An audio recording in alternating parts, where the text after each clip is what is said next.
Hello friends, वेदना stories में आपका स्वागत है। मेरी आज की कहानी है कौन कहता है प्यार दोबारा नहीं होता।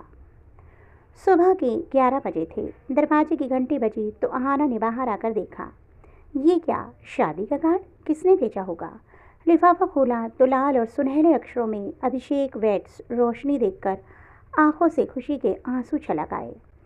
नैनों से अकस्मात हुई वर्षा में मन मयूर नाच उठा था।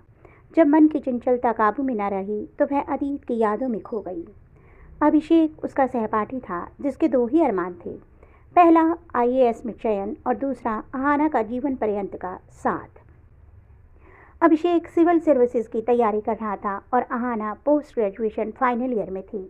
दोनों के मन में एक ही सवाल आता कि उनकी मोहब्बत अंजाम तक पहुंचेगी या नहीं, उनका साथ हमेशा के लिए होगा कि नहीं। वो कहते हैं ना कि इश्क और मुश्क छपाए नहीं छिपते हैं। जब उनके प्यार की बात आना के पिता तक पहुंची तो वह बुरी तरह से बिफर गए। कड़क कर बोले, पढ़ने गए थे तो पढ़ाई करते, प्यार में पढ़ने की क्या ज़रूरत थी? वैसे भी जाके पैर न फटे विवाही, सो क्या जाने पीर पर आई। जो इस राह पर चले ही ना हो, उन्हें पैरों में चुभने वाले कांटों का अंदाजा भला कैसे होता। अभिषेक के घर में भी लगभग वही प्रतिक्रियाएं थी। सच्चाई तो यह थी कि उनके प्रेम को किसी ने नहीं समझा। दोनों का मासूम प्यार परिवार के हित में बलि चढ़ गया। तुम्हारे पिता का आत्मसम्मान बहुत ज़्यादा है, वह टूट जाएंगे पर झुकेंगे नहीं। अगर उन्हें कुछ हो गया तो मैं अकेली कैसे तुम सबों की देखभाल करूंगी? मेरी पूरी गृहस्थी चरमरा जाएगी। तुम्हारे भाई बहनों का क्या होगा? माँ ने हर संभव मानसिक दबाव बना डाला था, जबकि अहाना अभिषेक के प्यार में आखंड डूबी थी। उसका स्थान किसी और को देने की सोच भी नहीं सकती थी। जननी व जनक के आशीर्वाद देने वाले हाथ याचना में जुड़े थे। जो हाथ आज तक देते आए थे वह कुछ मांगने के लिए जोड़े गए थे। पैरों के नीचे से ज़मीन खिसक गई थी और दिमाग सुन्न हुआ जा रहा था। उसे अपनी खुशियाँ देनी थी, अपने जीवन का हक अदा करना था। माता पिता से तो जिद भी कर लेती, पर बहन भाइयों के प्रति अपराध भूल लेकर कहाँ जाती। बड़े ही बेमन से उसने उनकी इच्छा के आगे समर्पण कर दिया। उसे पता था कि उसकी सांसें चलेंगी पर जीवन ना होगा और ऐसा अनर्थ आजीवन होगा। दूल्हा बाराती गाजे बाजे जैसे सब तैयार ही बैठे थे। आत्मा धिक्कारती रही, मन रोता रहा, मगर उसने खुद को मिटाकर दुल्हन का लिबास पहन लिया। चटमंगनी पर ब्याह संपन्न भी हो गया।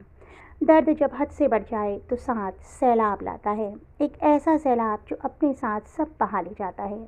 और ऐसा ही हुआ जब पति ने पूछा, तुम इतनी इंटेलिजेंट और स्मार्ट हो, तुम्हारी शादी तो क्लास 1 अफसर से हो सकती थी, तुम खुद भी कुछ बन सकती थी, ऐसे में मुझे क्यों चुना? क्या तुम्हारे पेरेंट्स तुमसे प्यार नहीं करते?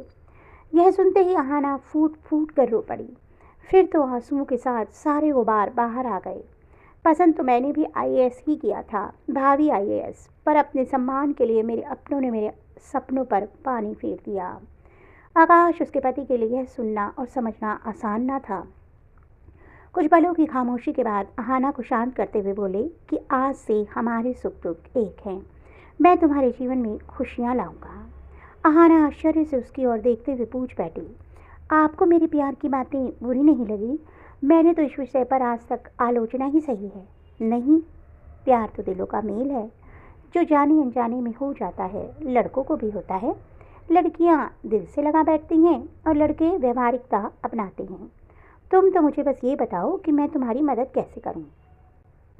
ये तो मुझे नहीं पता, पर अपना पक्ष रखने का भी अधिकार नहीं मिला मुझे। काश कि मैं एक बार उससे मिल पाती, उससे किया वादा ना निभाने के लिए क्षमा मांग पाती। पत्नी की सच्चाई ने मन मोह लिया था, जाने कैसे, पर एक दर्द का रिश्ता जुड़ गया था। उसे समझ में आ गया कि जबरन हुए विवाह से अहाना गुट रही है। वर्तमान को स्वीकार करने में अभिषेक ही मददगार साबित होगा। ये सोचकर आकाश ने अहाना को उसकी खोई हुई खुशियों से रूबरू कराने का फैसला किया। उसने कॉलेज रिकॉर्ड से अभिषेक के बारे में पता किया। अभिषेक ने एयरफोर्स ज्वाइन कर लिया था और ट्रेनिंग के लिए हैदराबाद गया था। ये जानकारी मिलते ही आकाश ने दफ्तर से 1 हफ्ते की छुट्टी ली और अहाना से हनीमून के लिए सामान तैयार करने के लिए कहा। आकाश की मंशा से अनजान अहाना ने सामान तैयार कर लिया, मगर वहाँ जाकर जो खुशियाँ मिली उससे तो वह हमेशा के लिए आकाश की होकर रह गई। आकाश ने अभिषेक को होटल में मिलने के लिए बुलाया। यह अहाना के लिए बहुत बड़ा सरप्राइज था। अभिषेक को देखकर बहुत खुश हो गई थी। उसे खुश देखकर आकाश को मानसिक शांति मिल रही थी। अभिषेक थोड़ा कर्तव्य विमूढ़ था, पर जल्दी ही आकाश के स्वभाव में उसे भी कंफर्टेबल कर दिया। मैं दिन में अपनी ट्रेनिंग खत्म कर रोज शाम को मिलने आता। रात को खाना सब साथ खाते, हंसते, गुनगुनाते और फिर लंबी वॉक पर निकल जाते। अभिषेक और आकाश की खूब बातें होती और यह देखकर आहाना को लगता जैसे उनकी दुनिया फिर से खूबसूरत हो गई है। इस तरह 5 दिन निकल गए तो छठे दिन आकाश ने अपनी खराब तबीयत का बहाना बनाकर दोनों को एक साथ टहलने भेज दिया। जानता था कि एक बार अकेले में मिलकर ही वे अपना मन हल्का कर सकेंगे। आहाना का अपराध बोध से बाहर आना उसके सुखी दाम्पत्य के लिए ज़रूरी था। तुम्हें तो आईएएस बनना था ना, फिर एयरफोर्स क्यों ज्वाइन कर लिया अभिषेक? आहाना ने पूछा। तुमसे बिछड़ने के बाद आसमान से इश्क हो गया, देखो कैसे सुख दुख में एक सी छत्र छाया देता है हमें, अभिषेक ने कहा। ओहो फिलॉसफर, मुझसे नाराज हो? हम दोनों के जीवन का फैसला मैंने अकेले क्यों ले लिया? आहाना ने पूछा। ना आहाना, बिल्कुल नहीं। मैं जानता हूँ तुमने हर संभव कोशिश की होगी। गलती हमारी नहीं बल्कि हमारे परिवार वालों की है, जिन्होंने हमारी खुशियों पर अपनी खुशियों को तरजीह दी। उनके निर्णय का हमारी ज़िंदगी पर क्या असर होगा इसकी भी परवाह नहीं की। आखिर हमने ऐसा भी क्या मांगा था अभी? उनका अभिमान हमारे स्वाभिमान से बहुत बड़ा है, सो उन्होंने अपनी ही बात ऊपर रखी। खैर, जो हो न सका उसका कितना रोना रोया जाए। बेहतरी तो इसी में है कि जो मिला है उसकी कद्र करो। आकाश बहुत अच्छा इंसान है, जिसने तुम्हारा इतना ख्याल रखा और हमारे रिश्ते को सम्मान की नज़र से देखा। ये जो आज हम मिल रहे हैं ये उसी महान इंसान की बदौलत है। जो मिला है वह कम भी तो नहीं। आहाना और अभिषेक इन खूबसूरत पलों को हमेशा के लिए संजो लेना चाहते थे। तभी एक ज़रूरतमंद इंसान जोड़ी सलामत रहे की दुआ देते हुए पैसे मांगने लगा। इस बार तू पैसे देगी आहाना? अभी ने छूटते ही कहा तो आहाना खिलखिला कर हंस पड़ी, यूं ही हंसती रहा कर।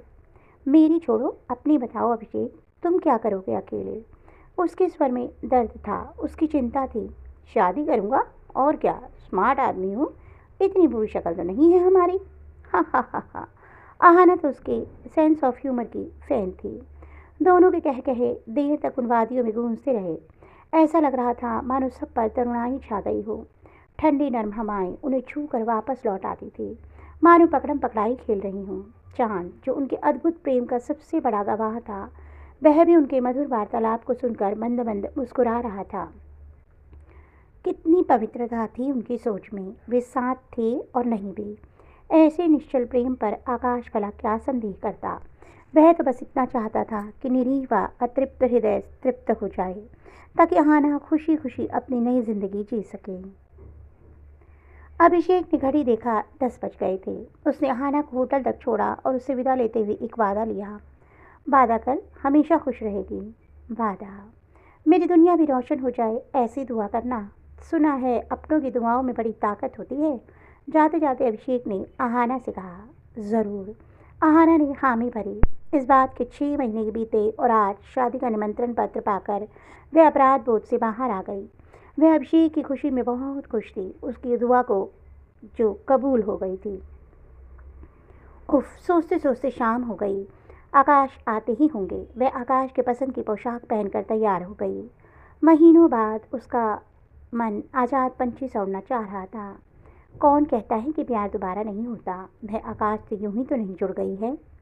हाँ, इसमें थोड़ा वक्त लगा। किसी भी रिश्ते की मजबूती के लिए प्यार, विश्वास व वक्त तीनों लगता है। रिश्ते की नींव रखते वक्त ही निवेश करना पड़ता है। आकाश ने जिस समझदारी से आहाना को संभाला वह कम ही देखने के लिए मिलता है। सच है, जब दो दिल एक दूसरे के दर्द को जीने लगते हैं तो प्यार गहरा होता जाता है। ऐसे में पहला प्यार बचपना और दूसरा ज़्यादा अपना लगता है।